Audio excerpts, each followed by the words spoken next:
The Assembly will hear an address by His Majesty King Abdullah II ibn al-Hussein II, King of the Hashemite Kingdom of Jordan.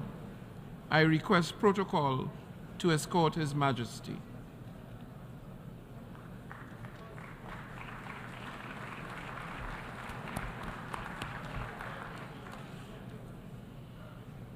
On behalf of the General Assembly, I have the honor to welcome His Majesty King Abdullah II ibn al-Hussein, King of the Hashemite Kingdom of Jordan, and to invite him to address the Assembly. Bismillahir Rahmanir Rahim. Mr. President, Secretary General, Excellencies, when human catastrophes seem beyond description, we turn to the appalling statistics.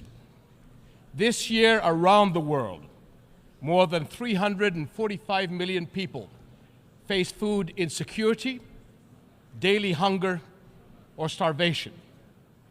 Among the most vulnerable are 108 million refugees, people who have been forcibly displaced from their homes and ways of life. And 40% of these refugees are children, the most defenseless of all. Yet these numbers cannot really convey the tragedy or the failure. Refugees are our brothers, our sisters.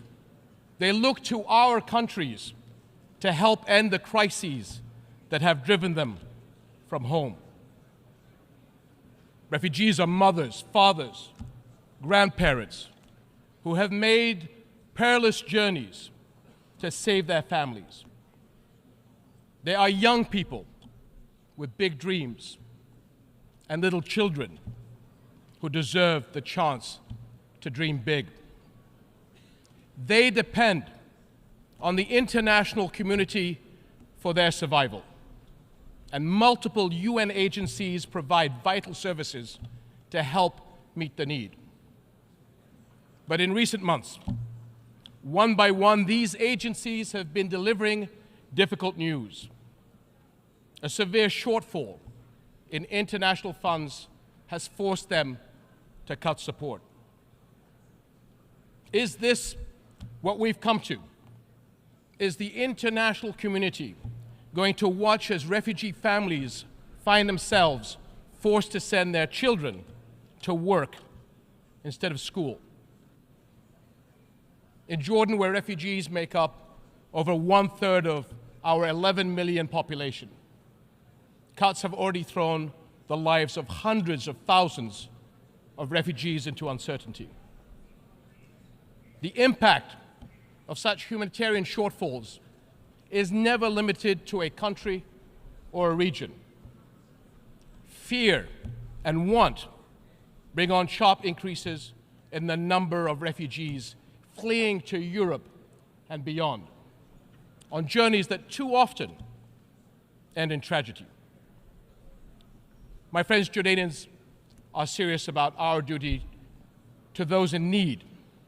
We have done everything we can to secure a dignified life for refugees. Nearly half of the almost 1.4 million Syrians we host are under 18 years of age. For many of them, Jordan is the only place they have ever known. Over 230,000 Syrian children have been born in Jordan since 2011. We are sharing precious resources to help them meet basic needs: food, energy, and especially water. We are among the water-poorest countries in the world, even as our water supplies face extraordinary demand. And we face these pressures just when another crisis has hit our region: climate change, with its destructive heat waves, drought, and flooding. And to meet the refugee burden, we have been carefully managing to combine our limited resources with essential support from the international community. Because the responsibility to act falls on everybody's shoulders, because the world cannot afford to walk away and leave a lost generation behind. But today, Jordan's capacity to deliver necessary services to refugees has surpassed our limits. Syrian refugees' future is in their country, not in host countries. But until they are able to return, we must all do right by them. And the fact is, refugees are far from returning. On the contrary, more Syrians are likely to leave their country as the crisis persists. And Jordan will not have the ability nor the resources to host and care for more. We must find a political solution consistent with UN Security Council Resolution 2254, the step-for-step approach that offers a path forward, proposed by Jordan as the basis for engagement with the Syrian government and coordinated with the UN. This approach sets a roadmap to incrementally resolve the crisis and deal with all its consequences. Until then, we will protect our country against any future threats the crisis could pose to our national security. My friends, Jordan's case is a microcosm of our entire region. For all our people's immense potential, repeated crises have held back the promise of greater development and prosperity. Our region is a focal point where some of the most urgent global challenges are converging. How will our world respond? Will we come together in global solidarity to get to the root of the problem, the conflicts and the crises that destroy life and hope? Will we work as one to rebuild the lost trust in international action and help those in want? My friends, our region will continue to suffer until the world helps lift the shadow of the Palestinian-Israeli conflict, the central issue in the Middle East. No architecture for regional security and development can stand over the burning ashes of this conflict. But 7.5 decades on, it still smolders. Where are we going? Without clarity on where Palestinians' future lies, it will be impossible to converge on a political solution to this conflict.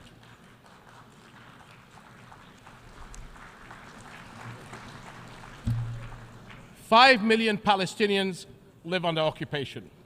No civil rights, no freedoms of mobility, no say in their lives.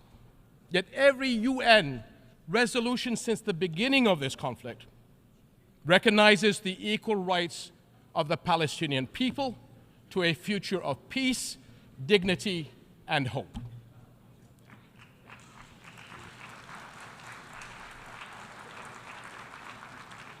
This is the heart of the two-state solution, the only path to a comprehensive, lasting peace. We can see the Israeli people actively defending and engaging in the expression of their national identity. Yet the Palestinian people are deprived of that same right to express and fulfill their own national identity.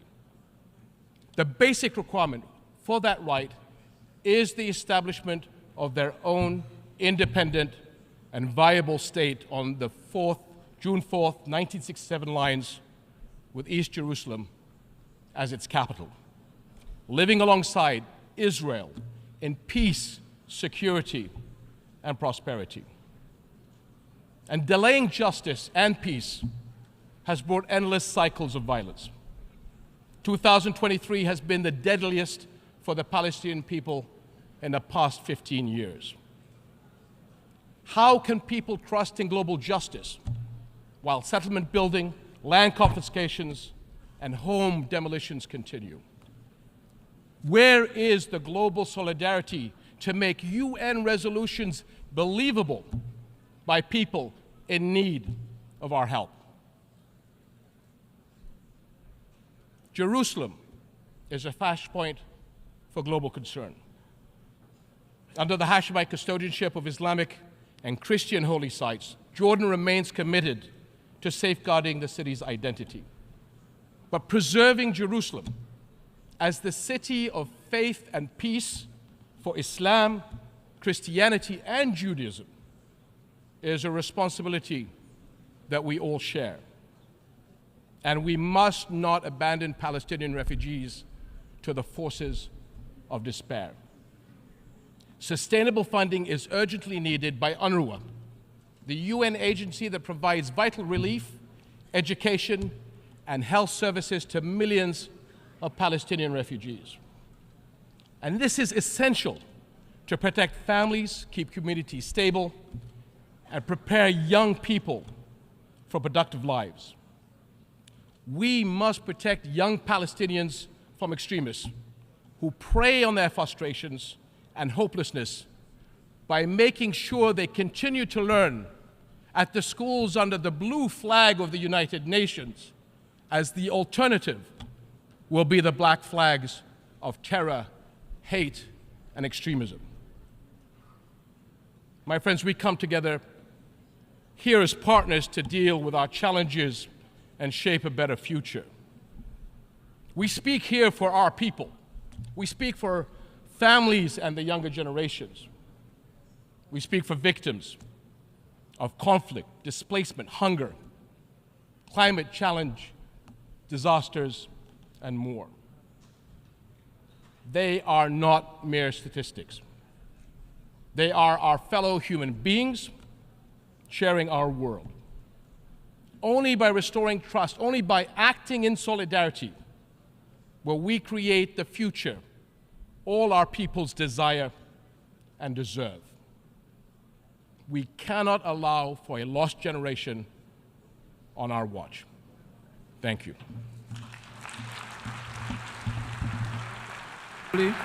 I wish to thank the King of the Hashemite Kingdom of Jordan for the statement just made, and I request protocol to escort His Majesty.